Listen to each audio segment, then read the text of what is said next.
Tudo da Canção Nova em um só lugar. Canção Nova Play. O Senhor esteja convosco. Ele está no meio de nós. Proclamação do Evangelho de Jesus Cristo, segundo Mateus. Glória a vós, Senhor.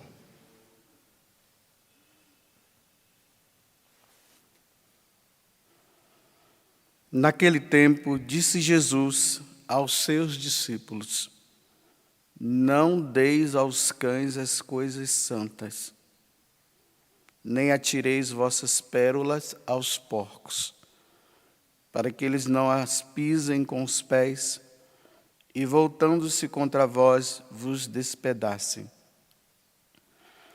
Tudo quanto quereis que os outros vos façam, fazei também a eles.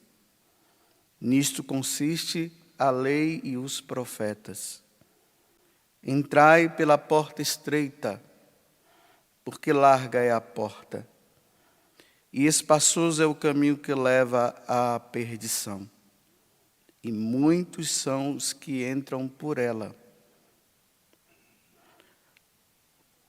Como é estreita a porta e apertado o caminho que leva à vida, e são poucos os que o encontram.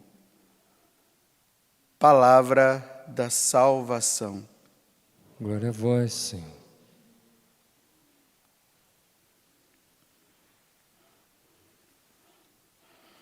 Nós estamos chegando ao final desse chamado Sermão da Montanha. Eu tenho dito para vocês que começou lá no capítulo 5 com as bem-aventuranças. Nós já passamos pelo capítulo 6, agora nós estamos no capítulo 7, que é o último capítulo. E eu tenho dito para vocês que aqui Jesus estabelece aquilo que é necessário para que nós sejamos santos. Quem quiser viver a santidade é só meditar esses 3 capítulos e praticar. Porque não é só meditar, não, tem que praticar. E agora Jesus ele chega a uma constatação. Depois que ele fala tudo sobre esse caminho de santidade que nós devemos viver, ele constata o seguinte.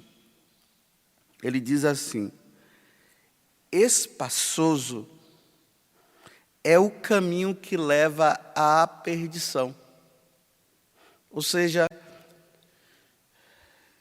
quem não quiser se salvar, não precisa fazer esforço nenhum.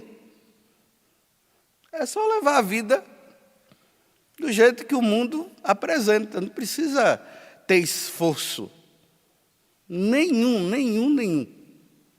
Aí ele está dizendo, né, que o caminho que leva à perdição é um caminho aonde muitos entram e muitos passam. Existe a porta larga, como ele está dizendo no Evangelho, e existe a porta estreita. Na porta estreita, imagine você e eu passando por uma porta estreita. O esforço que é feito para passar por essa porta. Agora, a porta larga, ninguém precisa fazer esforço nenhum, entra com facilidade. Pá, só passar. Ele está dizendo que na porta larga, muitos entram. Na porta estreita são poucos. Aí veja a conclusão, né? Espaçoso é o caminho que leva à perdição e muitos são os que entram por ele. Como é estreita a porta e apertado o caminho que leva à vida, que leva à salvação. Ele está dizendo, esse caminho é apertado, exige muito esforço. Aí ele diz, são poucos os que entram.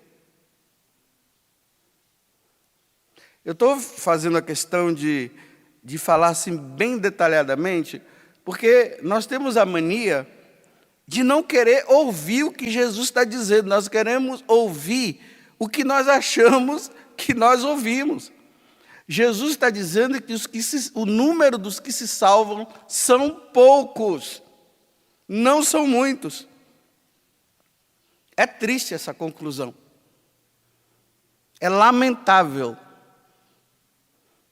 saber que a salvação que Jesus trouxe para toda a humanidade, só poucos aderiram. Embora o céu esteja cheio. No céu tem muita gente que se salvou, tem no céu. Mas só que a comparação com os números que estão no céu, com os que estão no inferno, Jesus está dizendo que no inferno é maior. Eu quero convidar vocês depois a irem lá no YouTube. Tem uma pregação de um santo chamado São Leonardo de Porto Maurício. O nome dele é esse, São Leonardo de Porto Maurício. Ele era um franciscano. E São Leonardo, quando ele fazia a pregação, ele sempre centralizava as pregações nele, também nessa passagem do Evangelho. Ele chegava assim, eram multidões que iam atrás dele, e ele costumava sempre dizer, olha, eu quero dizer para vocês que o número dos que se salvam são poucos. O nome da palestra, da homilia dele, que está no audiobook, é O Pequeno Número daqueles que se salvam. Aí ele vai pregando. Vamos ver, e ele vai provando pela Sagrada Escritura, entrando pelos santos padres e mostrando que o magistério da igreja também fala isso. Porque é uma verdade de nosso Senhor. Por exemplo, lá no Antigo Testamento, vamos lá no capítulo 7 do livro do Gênesis, quando tem o dilúvio. Então, Noé começa a dizer que vai acontecer um grande dilúvio. As pessoas começam a não querer ouvir Noé. Chamam ele até de velho gagá. E Noé está dizendo que vai acontecer um dilúvio. E ele começa a construir a arca. E o pessoal não está nem aí para a construção da arca. Aí Deus, na hora que ele constrói a arca, Deus diz, agora mande entrar os animais, os pares, para que depois do dilúvio os animais pudessem se acasalar, para daí surgir os novos animais de novo, um mundo novo que Deus queria realizar. Mas quem é de pessoas que entram na arca? Só os familiares de Noé. Só a família dele. Mais ninguém. A água vem e mata a multidão que estava fora, que não quis saber de Deus. São poucos, está vendo? Os que entraram na arca foram poucos. A mesma coisa lá, Sodoma e Gomorra. 3 anjos vêm do céu, que simbolizam também a Santíssima Trindade. Eles vêm, têm uma conversa com Abraão.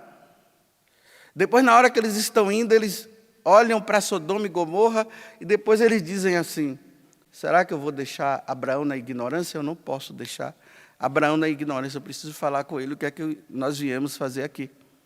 Aí ele diz, olha Abraão, sabe o que é que nós viemos fazer aqui? Nós viemos constatar, porque o clamor do povo chegou ao coração de Deus.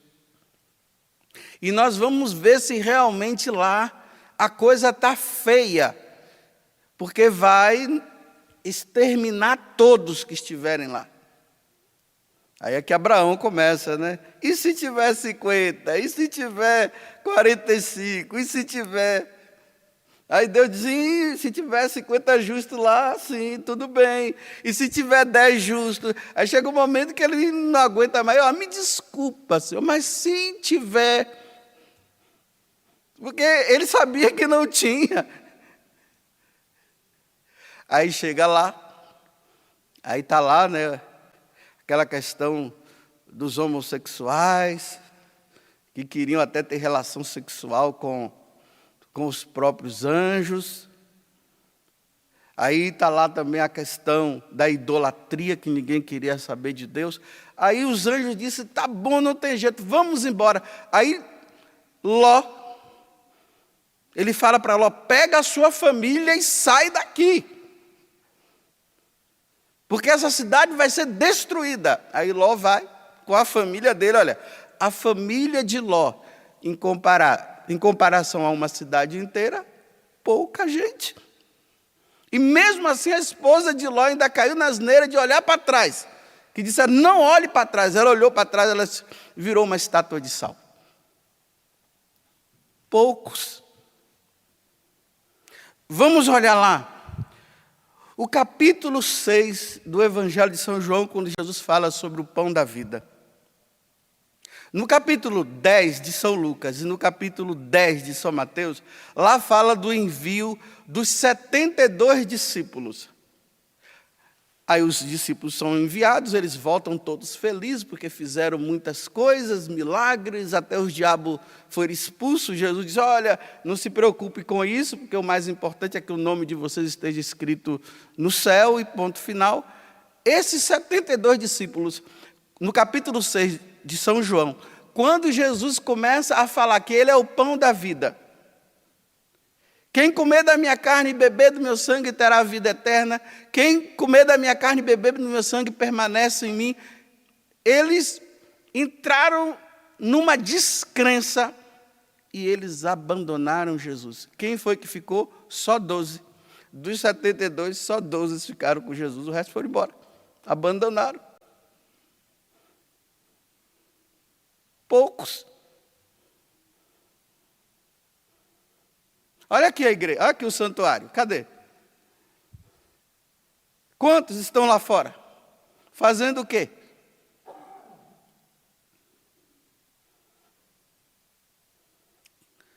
Chegue num domingo, olha, domingo é o dia em que o cristão deve santificar esse dia. Domingo quer dizer dia do Senhor. O feriado do domingo é para que os cristãos, porque trabalham a semana toda, eles possam ir para a igreja, para santificar o domingo.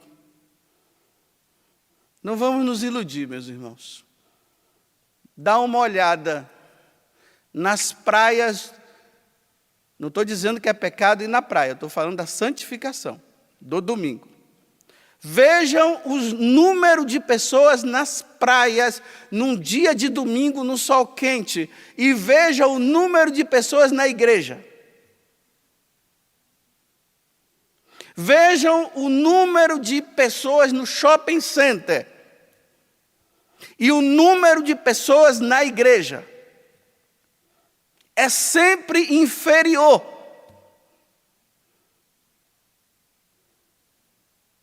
Vamos pegar os nossos familiares. Pegue lá dos seus familiares. Pai, mãe, seus irmãos, você, primo, tio. Junte todos assim num grande salão. E ali faça uma averiguação. Quem é que vai na missa? Quem é que leva uma vida santa? Quem é que se confessa? Olhe para você, olhe para o número dos seus familiares para você ver quantos é que vão na missa, quantos é os que estão buscando uma vida de santidade e que estão levando uma vida correta. Veja lá para você ver. Se você for contar, são poucos. Nós temos aquela esperança, que no final a pessoa vai se converter, nós temos essa esperança. Mas, meus irmãos, nem todos vão se converter, não. Pode constar nos seus familiares, aqueles que morreram e morreram santamente, que levavam uma vida santa, pode observar, é que nós nos iludimos depois dizendo assim, está no céu. é o conforto para nós, mas averigue para ver se aquela pessoa morreu santamente. Aí nós dizemos assim, mas talvez. Ou se não, diz assim, não, mas no último momento a pessoa se arrependeu. É verdade isso? Ou é consolo para você e para mim? Porque quando eu falo dos familiares, eu estou falando também dos meus familiares. Primos que não são casados na igreja,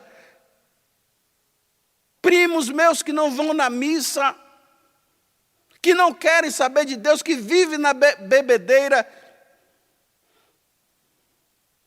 Tem até parente meu envolvido com drogas. São poucos, meus irmãos. É a verdade que Jesus está dizendo. Aí São Leonardo de Porto Maurício, ele termina a pregação dele sempre dizendo assim, meus irmãos, ele olha assim, aquela multidão ali, né? De vocês que estão me ouvindo aqui, ele fala. Vocês acham que todos que estão me ouvindo aqui vão para o céu? Ele diz, é lamentável dizer isso, porque vocês só ouvem, mas vocês não praticam. Só poucos aqui. Vocês se admiram daquilo que eu estou falando, mas na hora de viver, vocês não querem viver. Aí ele conclui de uma forma de uma forma maravilhosa. Ele diz assim, mas eu quero dizer para vocês o seguinte, não se preocupem com o número dos que se perdem, não, que são muitos. Não se preocupem com o número dos que se salvam, que são poucos. Eu quero apenas dizer para vocês o seguinte, que vocês estejam no número dos poucos. É assim que ele conclui. Que você esteja no número daqueles que estão passando pela porta estreita. Que você esteja no número daqueles que estão buscando uma vida de santidade, que estão levando uma vida séria. É assim que ele conclui. Porque às vezes nós nos preocupamos com o número dos que não se salvam, e de repente nós estamos no número dos que não se salvam. Então vamos estar no número dos que se salvam. Vamos estar no número daqueles que estão levando uma vida santa mesmo? Não nos iludamos. No número dos padres existentes. Será que eu estou no número dos que vão se salvar? Será? Será, Padre José Augusto, que se realmente hoje Deus te chamar e você faz parte do número dos padres que foram ordenados e que no dia da ordenação o bispo, quando colocou o cálice e a patena nas tuas mãos, ele disse assim, olha, lembra-te do que vais fazer, do que irás fazer. Leva a sério o que irás fazer. Será, Padre José Augusto, que você vai estar no número dos padres